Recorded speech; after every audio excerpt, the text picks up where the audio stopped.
कश्मीर में घटना घटित हुई, रातों रात 7 लाख पंडितों को खदेड़ दिया गया।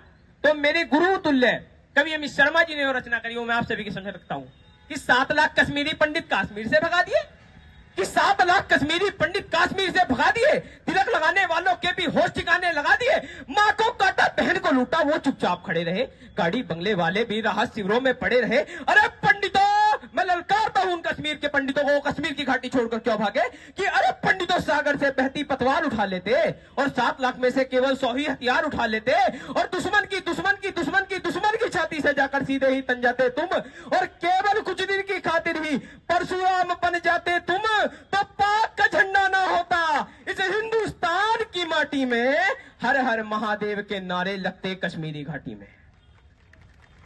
तो अब क्या हुआ है कि अब नाग कालिया के फन पर प्रहार हुआ है भारत में, कि अब नाग कालिया के फन पर प्रहार हुआ है भारत में। कश्मीर नासुर था, अब वो 4 हुआ है भारत में। इतिहासों के सारे पन्ने वापस आकर लौटे हैं, यूं लगा कालिया के फन पर श्री कृष्ण कन्हैया ही नाचे हैं। और बारूद भरा था जिस घाटी में, बारूद भरा था जिस घाटी में, फटना बहुत जरूरी था, और धारा 370 का भी हटना बहुत जरूरी था, धारा 370 का भी हटना बहुत जरूरी था।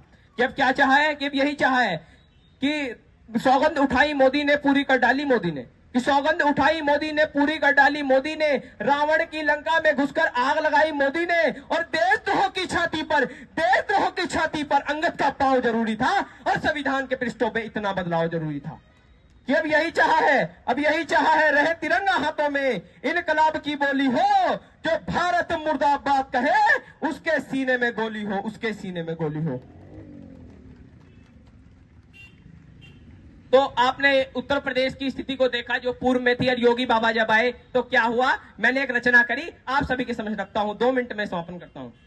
कि एक जमाना था कट्टा गोली चलती थी यूपी में, एक जमाना था कट्टा गोली चलती थी यूपी में, एक जमाना था गुंडागर्दी चलती थी यूपी में, अपराधियों को अपराधों की खुले छुट्टी थी, गुंडागर्दी अपने चरम सीमा पर पहुंची थी, मां बहनें भी परदेश में बिल्कुल नहीं सुरक्षित थी, मां बहनें भी परदेश में बिल्कुल नहीं सुरक्षित थी, गुंडइयों का शासन चलता पूरे ही प्रदेश में, गुंडइयों का शासन चलता पूरे ही प्रदेश में। और फिर मित्रों, जनता ने क्या ठाना, मैं आप सभी के समझ रखता हूं पंक्तियां, कि जनता ने ठाना अब अपना उत्तर प्रदेश बचाना है, जनता ने ठाना अब अपना उत्तर प्रदेश बचाना है, गुंडागर्दी से उत्तर प्रदेश को मुक्त कराना है, उत्तर प्रदेश की गद्दी पर अब योगी जी को बिठाना है, उत्तर प्रदेश की गद्दी पर अब योगी जी को बिठाना है। और योगी बाबा जब आए तो क्या हुआ, आज सभी के समझ पंक्तियां रखता हूं, आनंद लीजिएगा।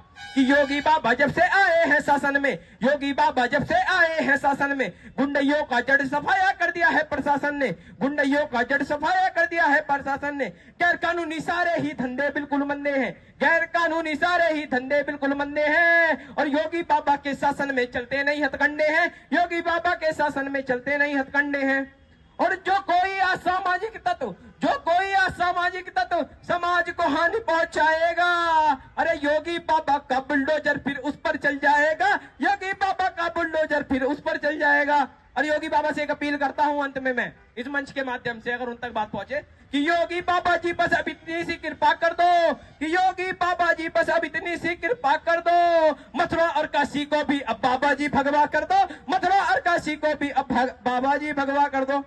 तो अंत में मेरे साथ जय घोष लगाएंगे, भारत माता की, भारत माता की, वीर महाराणा प्रताप, वीर महाराणा प्रताप, जय जय श्री राम, जय जय श्री राम।